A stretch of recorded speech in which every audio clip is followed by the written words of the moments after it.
happening in the real economy is people and businesses go out of business. So what can be done about this ever-growing mountain of bad debt, now running at about €6 billion overall? And what story does it tell about the attrition rate that's out there amongst individuals, personal debt situations, and companies, I suppose, going out of business? On the line, we've got the Chief Executive of StubbsGazette, the net monitor, of course, well known to all, and that is James Treacy. James, good morning to you. Morning, Jerry. How are you? Not too bad, not too bad. Now, just first of all, before we talk about StubbsGazette and what business is like at the moment, I imagine it's fairly frenetic and fairly busy for you, James, but that figure, $4 billion in the past 15 months alone, tells its own story, doesn't it? It sure is. It does, yeah. I mean, we did analysis there recently. There's about 250,000 unsatisfied judgments going back over the last 10 years.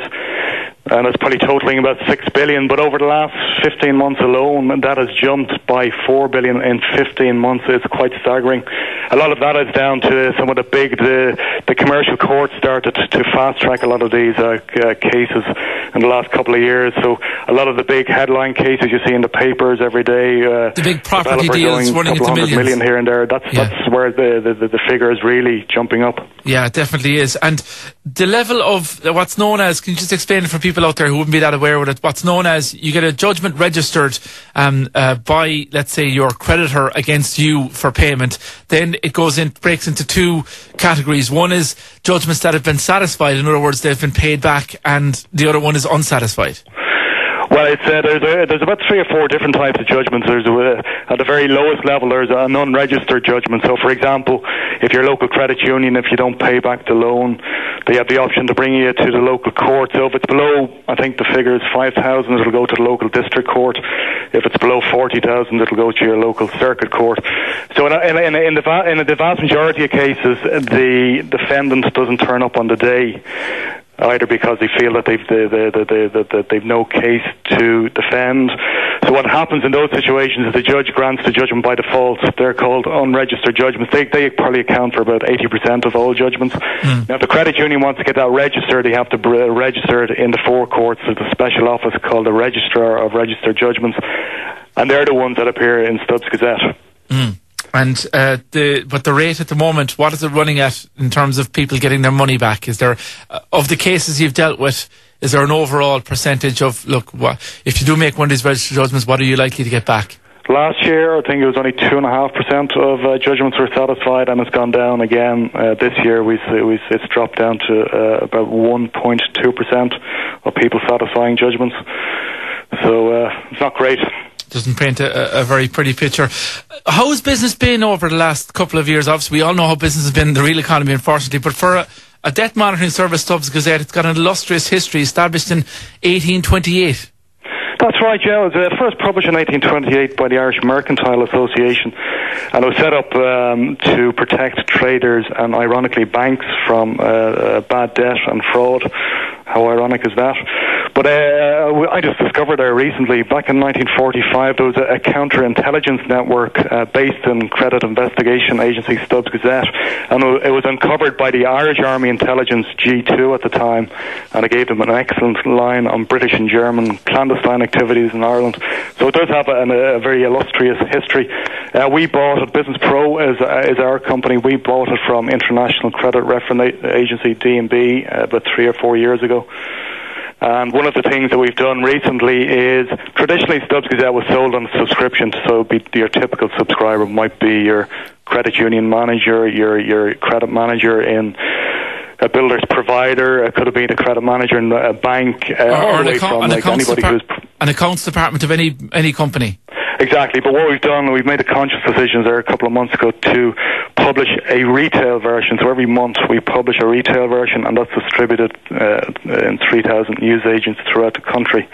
And an awful lot of people are kind of questioning us and going, why, this publication wouldn't have any relevance to the general public. Well, it's not really the general public that they were marketing it at. When you consider, like, there's almost 250,000 small businesses in Ireland. There might be a local butcher who's providing credit to the local restaurants and bars. That's the readership that we're going for. They traditionally wouldn't have access to the likes of the Irish Credit Bureau or any of the big business information companies. They typically deal, their business is done on a local level. So the retail StubbsGazette, it allows them to see companies and businesses who are routinely not paying their debts within their local community. And then they can make the decision as to, look, well, I'm not going to do business with this company or this person. Exactly, or they may decide to change their credit terms to only accept cash up front, or to at least they're aware that this particular company or individual has a history of bad debt. So be forewarned is forearmed, as fellow would say. And James, like the bottom line is, maybe a couple of years ago wouldn't have been that big a deal to people in terms of the amount of bad debt that were out there, but the massive scale of it now, and indeed, like, getting away from the headlines of what's happening with Portugal this morning, what's happening with trying to get the interest rate down on our EU and IMF loan, while all that is going on, while all that seems to be delayed, there's a reality of what's happening on the ground in towns like Tralee, Killarney, and towns all across Ireland and counties all across Ireland, of what's happening with people going out of business and people trying to do business in a tough environment.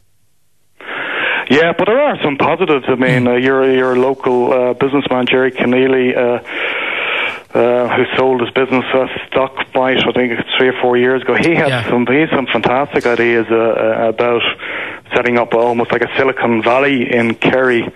And that is the hope, indeed, yeah. Absolutely. Yeah, I mean, it'd be fantastic, and what an ideal location for it as well. One of the only problems is that Ireland, for the last 10 years, we've kind of lagged behind our neighbours in terms of our mathematical or scientific skills, so we really have to beef that up.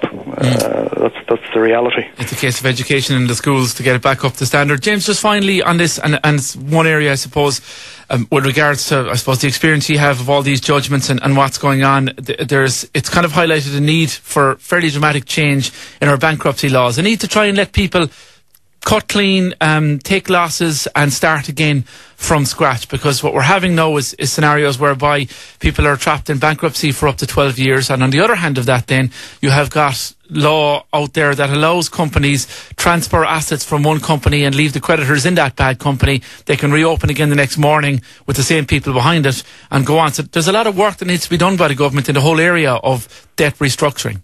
There sure is, yeah. We were an advisor to the Law Reform Commission through our membership of the Irish Institute of Credit Management, and one of our recommendations is to change the bankruptcy laws in Ireland, which are totally archaic. I mean, if you're declared bankrupt, it's for minimum 12 years, and if you don't discharge your debt after 12 years, it goes on forever, even when you're deceased. Your bankruptcy follows you. So we were suggesting that we adopt more of a European model, which would you're fully discharged after 3 to 5 years.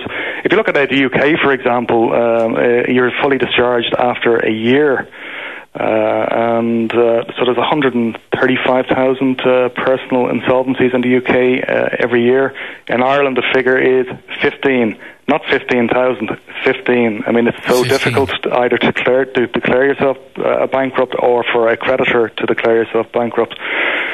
So we're of the firm belief that if somebody for whatever reason their business fails, that they should be allowed to dust themselves off after a period of time and get back on the horse again and off we go, because we have to adopt a culture of entrepreneurship. Yeah, you have to try and strike the balance between not letting people completely off the hook, but at the same time not persecuting them so that they never set anything up new in the future or never get a restart in the economy. Well, exactly. I mean, there are things you can do. For example, so if it's your first bankrupt, maybe it should last for 3 years. If it's a second bankrupt, maybe for 5 years. If it's your third bankrupt, obviously you shouldn't be in business in the first place, so it should be for life maybe. So 3 strikes and you're out. Yeah, that'd be a fair way to actually do it.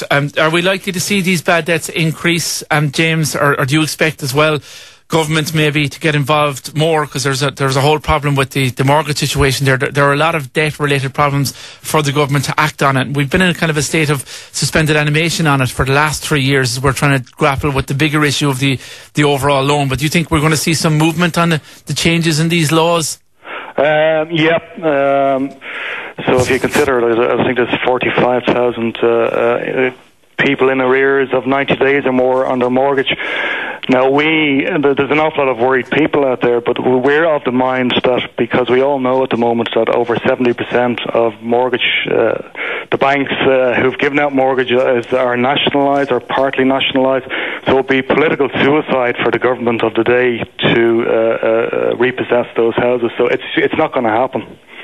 Definitely not going to happen. Houses not going to be repossessed even. No, especially with the banks that are nationalised. There's no way the government are going to throw 45,000 people out of their homes. We don't believe here that there should be debt forgiveness, because that's punishing the vast majority, 90% of mortgage holders who are paying back on time. But there has to be some radical rethinking, maybe kind of debt restructuring.